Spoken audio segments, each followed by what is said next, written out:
Un simple incident en mer peut-il vraiment déclencher la chute d'une alliance comme l'OTAN? Cette question, aussi incroyable qu'elle puisse paraître, hante désormais les coulisses du pouvoir à l'ouest comme à l'est. Imaginez, un pétrolier attaqué par un drone non identifié au large de la Turquie.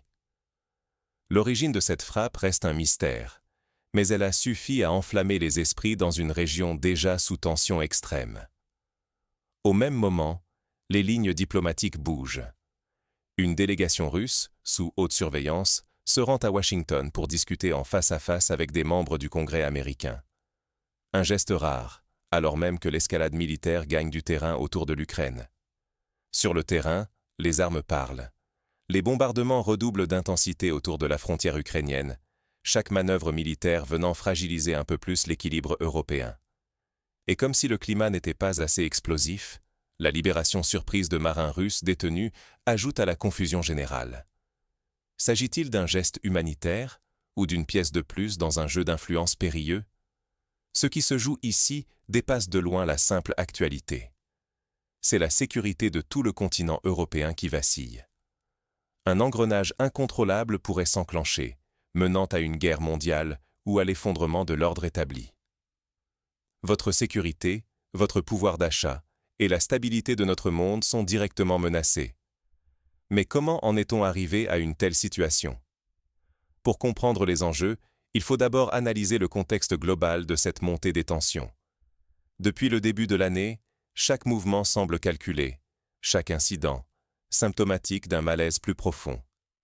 Sous la surface, une lutte d'influence féroce oppose la Russie, les États-Unis et leurs alliés, tous déterminés à préserver ou étendre leur pouvoir sur des zones stratégiques. Les escarmouches diplomatiques et économiques masquent en réalité des stratégies de long terme, où chaque sanction, chaque négociation, chaque prise de parole publique joue un rôle précis dans l'escalade ou la désescalade des tensions. Depuis quelques mois, des négociations inédites se multiplient. Des députés russes ont reçu l'autorisation exceptionnelle de se rendre à Washington pour discuter, face à face, avec des membres du Congrès américain. Cette rencontre, validée par le département d'État et saluée par plusieurs responsables américains, signale que, malgré la défiance, Moscou et Washington cherchent encore des issues, voire des compromis. Mais dans le même temps, les sanctions pleuvent et l'intransigeance publique demeure. C'est un double jeu permanent, où la diplomatie flirte avec la confrontation ouverte. Le climat s'est brutalement tendu en mer Noire. Un incident marquant. L'attaque d'un drone sur le pétrolier Elbus à une trentaine de milles au large des côtes turques. Le navire, frappé en pleine nuit, a subi des dommages matériels. Heureusement, aucun membre de l'équipage n'a été blessé. Rapidement, les gardes-côtes turcs sont intervenus, prenant le contrôle de la situation et évitant une catastrophe environnementale majeure. Cet épisode rappelle à quel point la région est devenue un point chaud énergétique et militaire. Les convois maritimes, qu'ils transportent du pétrole ou des céréales, sont désormais des cibles potentielles dans un jeu de pression internationale. La Turquie, en première ligne, tente de préserver l'équilibre entre ses intérêts nationaux, son rôle dans l'OTAN et ses liens complexes avec Moscou. Chaque incident, chaque geste diplomatique s'inscrit désormais dans une dynamique globale où la moindre erreur d'analyse pourrait avoir des conséquences dramatiques. Car sous-estimer le contexte, c'est risquer de manquer les signes annonciateurs d'une rupture, d'un basculement qui mettrait à mal la sécurité, l'économie et la stabilité énergétique de toute la région, et bien au-delà. Mais si la tension monte, quels sont précisément ces points de rupture qui font craindre le pire aux experts? Décortiquons ensemble les signaux faibles et les scénarios qui se dessinent. La multiplication des attaques et des réponses musclées pose une question brûlante. Où est la limite? Chaque jour, la situation semble s'envenimer, tissant une toile de menaces qui se resserre sur l'Europe et ses alliés. Dernier exemple en date, la Russie a frappé le gigantesque site de stockage de gaz naturel de Bilche-Volitsko-Uhersky, l'un des plus grands d'Ukraine. Cette attaque vise clairement un pilier de la sécurité énergétique européenne, alors que l'hiver approche et que la dépendance au gaz reste une réalité pour des millions de foyers. Mais le bras de fer ne se joue pas seulement sur le sol ukrainien. En Irak, Moscou vient de perdre un atout stratégique majeur, la société russe Lukoil est poussée vers la sortie, privée de ses actifs sur le champ pétrolier de West Kourna. Derrière cette décision, certains voient la main de Washington, bien décidé à affaiblir la présence énergétique russe au Moyen-Orient. Face à l'incertitude croissante, les États-Unis ne cachent plus leur inquiétude. Le Congrès vient de valider une augmentation considérable du budget militaire américain, avec des fonds prévus jusqu'en 2027. Cet engagement sur plusieurs années envoie un message sans équivoque. Le temps de la retenue est révolu. La préparation à l'escalade est désormais la norme. L'Europe, elle, est loin d'être à l'abri.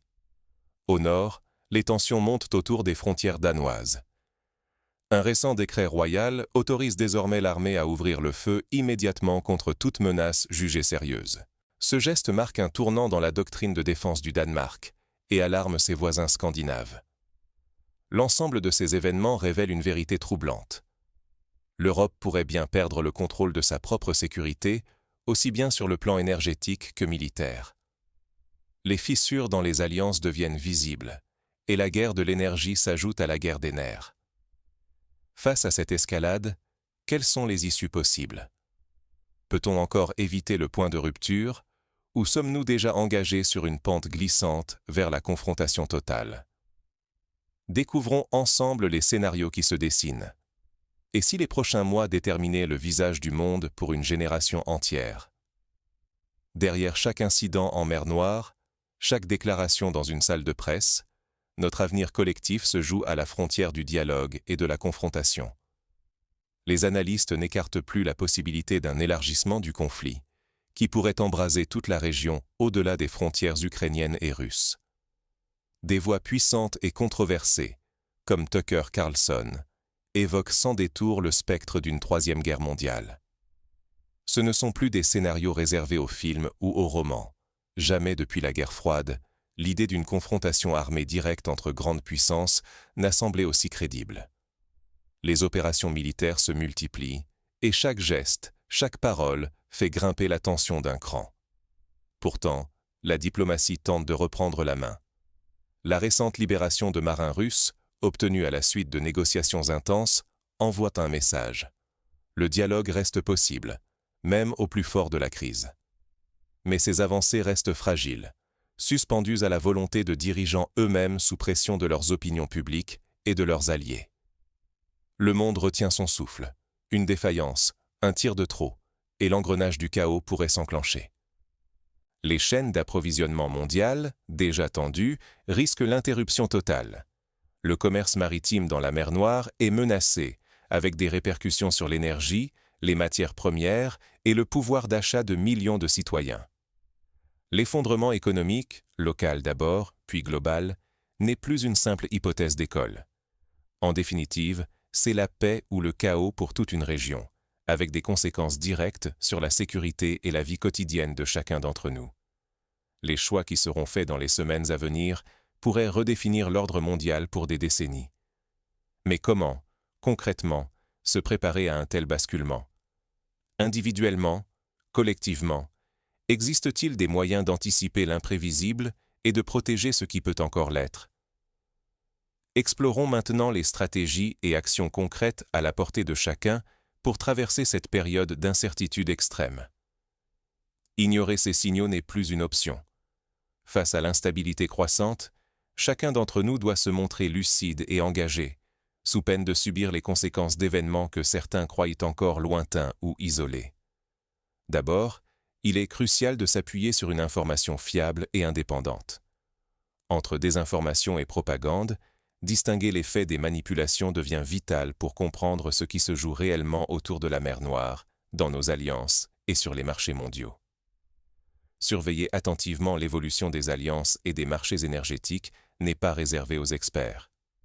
Chacun peut observer les ruptures de contrats, les transferts d'actifs stratégiques et les rééquilibrages de partenariats qui annoncent parfois, à bas bruit, des bouleversements majeurs. Se préparer à l'incertitude géopolitique signifie aussi renforcer notre résilience personnelle et collective. Cela implique de rester informé, de diversifier ses sources d'énergie et d'investissement, mais aussi de tisser des liens de solidarité au sein de nos communautés. car l'histoire montre que l'imprévisible finit toujours par nous rattraper. Enfin, la vigilance démocratique reste notre meilleur rempart. Participer au débat public, défendre la liberté de la presse et ne jamais banaliser l'engagement citoyen sont des actes essentiels pour préserver la stabilité et la paix. Dans ce contexte, choisir de s'informer ou de subir ne relève pas seulement d'un choix individuel, mais déterminera aussi notre capacité collective à faire face aux crises à venir. Avant de conclure, une dernière question à se poser ensemble.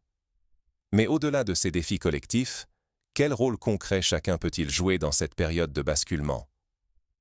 La fin de l'OTAN ne sera pas annoncée en une nuit, mais chacun de ces signaux façonne déjà notre futur. On le voit, chaque incident en mer Noire, chaque manœuvre diplomatique entre Moscou et Washington, chaque transfert d'actifs énergétiques n'est pas un simple fait divers. Pris ensemble, ils dessinent un nouveau paysage mondial. Ce sont les contours d'un affrontement qui ne dit pas encore son nom, mais dont les effets pourraient bouleverser l'équilibre de toute une génération. Peut-on vraiment minimiser ces signaux? Le risque de croire que rien ne changera est plus fort que jamais. Tandis que la confiance entre les puissances vacille, que les alliances se fissurent et que l'énergie devient un outil de chantage, nos certitudes sur la sécurité et la stabilité s'effritent. Dans ce contexte, votre avenir, votre sécurité et celle de vos proches dépendent de votre capacité à voir ce qui se joue. Comprendre ce qui se déroule sous nos yeux, c'est prendre conscience des véritables enjeux. La stabilité de notre économie, la sécurité de nos frontières, la préservation de notre mode de vie. Si l'OTAN venait à se désintégrer, ce ne serait pas un événement spectaculaire en une seule journée, mais une succession de choix, de provocations et d'aveuglements. Et chaque étape franchie sans réaction nous rapproche d'une réalité où la sécurité collective n'est plus qu'un souvenir. L'histoire nous enseigne que l'ignorance ou la passivité sont des luxes que l'on paie toujours cher. Face à ce possible tournant historique, la question est simple. Êtes-vous prêt à voir ce qui se joue vraiment et à en tirer les conséquences pour vous et vos proches? Ne pas comprendre, c'est risquer de subir. Mais ouvrir les yeux, c'est s'armer pour agir ou, au moins, pour ne pas être pris au dépourvu.